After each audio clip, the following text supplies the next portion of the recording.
제사장마다 매일 서서 섬기며 자주 같은 제사를 드리되 이 제사는 언제나 죄를 없게 하지 못하거니와 오직 그리스도는 죄를 위하여 한 영원한 제사를 드리시고 하나님 우편에 앉으사 그 후에 자기 원수들을 자기 발등상이 되게 하실 때까지 기다리시나니 그가 거룩하게 된 자들을 한 번의 제사로 영원히 온전하게 하셨느니라. 또한 성령이 우리에게 증언하시되 주께서 이르시되 그날 후로는 그들과 맺을 언약이 이것이라 하시고 내 법을 그들의 마음에 두고 그들의 생각에 기록하리라 하신 후에 또 그들의 죄와 그들의 불법을 내가 다시 기억하지 아니하리라 하셨으니 이것들을 사하셨은즉 다시 죄를 위하여 제사 드릴 것이 없느니라. 그러므로 형제들아, 우리가 예수의 피를 힘입어 성소에 들어갈 담력을 얻었나니 그 길은 우리를 위하여 휘장 가운데로 열어놓으신 새로운 살 길이요 휘장은 곧 그의 육체니라.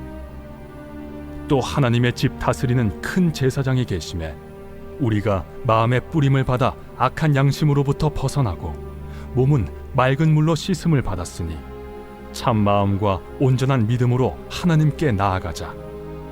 또 약속하신 이는 미쁘시니 우리가 믿는 도리의 소망을 움직이지 말며 굳게 잡고 서로 돌아보아 사랑과 선행을 격려하며 모이기를 패하는 어떤 사람들의 습관과 같이 하지 말고 오직 권하여 그날이 가까움을 볼수록 더욱 그리하자. 할렐루야. 온라인 말씀 묵상을 통하여 오늘도 하나님께서 우리에게 은혜 주시기를 바랍니다. 우리나라 강력범죄의 재범률은 40%, 소년범의 재범률은 90%가량 된다고 합니다. 무척이나 높은 수치이지요. 수감되었던 범죄자가 사회적인 여러 노력에도 불구하고 스스로 죄의 굴레에서 벗어나는 것이 이렇게도 힘이 든 일입니다. 세상의 범죄를 끊어내는 것이 이렇게 어렵다면 하나님과의 끊어진 관계 속에서 생겨나는 죄의 굴레로부터 우리를 자유케 할 수 있는 길은 어디 있을까요? 오늘 본문 11절 말씀입니다.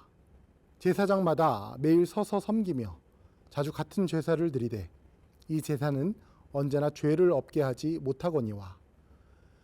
우리에게 하나님과의 관계 속에서 가장 큰 문제는 똑같은 제사를 반복해서 드림에도 불구하고 결코 죄를 제거할 수가 없었다는 것이었습니다. 그런데 하나님께서는 이 문제를 해결하시기 위해 유일한 해결책을 우리에게 주셨습니다. 바로 큰 제사장이신 예수 그리스도이십니다. 예수님은 어떻게 죄의 굴레에서 우리를 벗어나게 하실까요? 오늘 본문 12절 말씀입니다. 오직 그리스도는 죄를 위하여 한 영원한 제사를 드리시고 하나님 우편에 앉으사. 먼저 예수님은 우리 죄를 위하여 자기 생명을 제물로 드려 우리의 죄값을 다 치르심으로 큰 제사장이 되셨습니다. 우리를 향한 크고 영원하신 하나님의 사랑을 증거하신 것입니다. 오늘 본문 13절에서 14절 말씀을 우리말 번역으로 보겠습니다. 그 후 그분의 원수들이 그분의 발 아래 굴복할 때까지 기다리고 계십니다.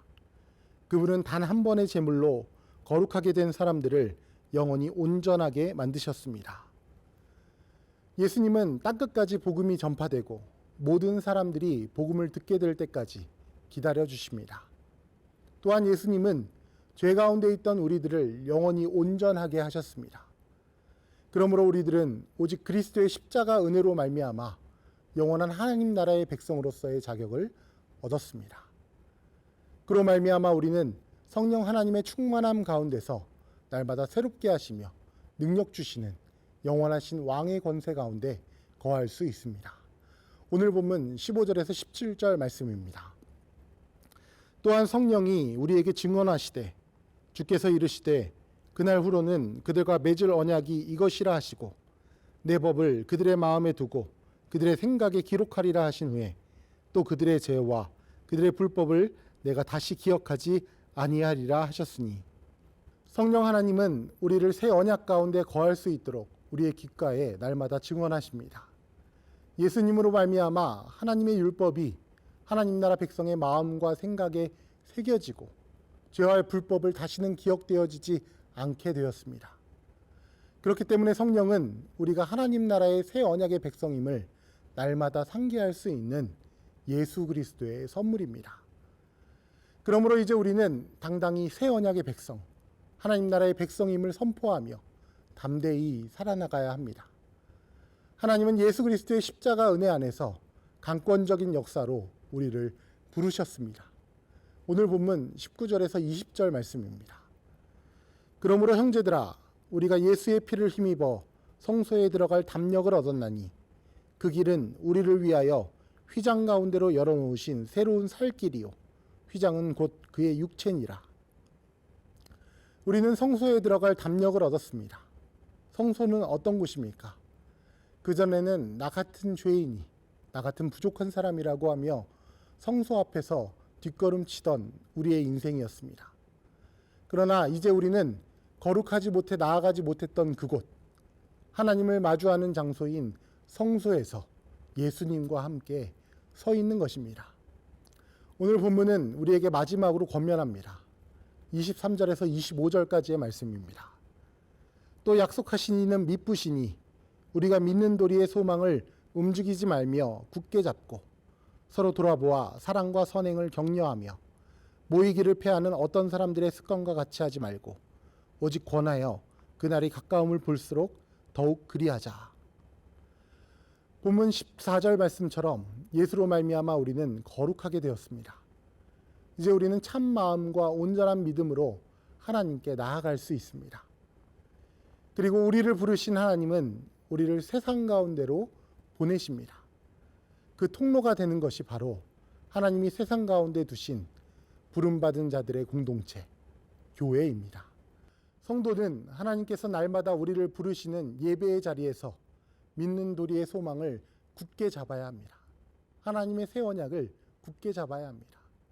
또 거기에서 말씀하실 때에 세상 가운데 우리가 행해야 할 선한 일과 이웃사랑의 일을 마음과 생각에 새겨야 합니다. 그러므로 우리 마음과 생각에 새겨진 하나님의 뜻을 온전히 깨달아 알기 위해 우리는 모이는 일에 힘써야 할 것입니다. 하나님께서는 모인 그곳에서 우리를 새 언약의 백성으로 부르시고 성령 충만하게 하시어 다시 세상 가운데로 보내실 것입니다. 담대히 하나님의 보내심에 순종하는 주의 성도 되시기를 바랍니다. 오늘의 1일 1선입니다. 하나님 앞에서 그동안 나 자신과 지키지 못한 약속들이 있었다면 새로운 마음으로 다시 시작하여 봅시다. 나 자신뿐만 아니라 다른 사람들에게도 선한 영향력을 미칠 수 있는 좋은 기회가 될 것입니다. 기도하시겠습니다. 사랑과 은혜의 하나님 아버지, 예수 그리스도로 말미암아 하나님의 온전하신 뜻을 우리 마음과 생각에 새겨주시고 세상 가운데로 보내시니 감사합니다. 성령 충만하여 하나님의 말씀과 예수 그리스도의 복음을 듣기 위하여 모이기를 힘쓰게 하시고 보냄받은 세상 가운데 사랑과 선을 행하는 주의 백성 되게 하여 주시옵소서. 예수 그리스도의 이름으로 기도드립니다. 아멘.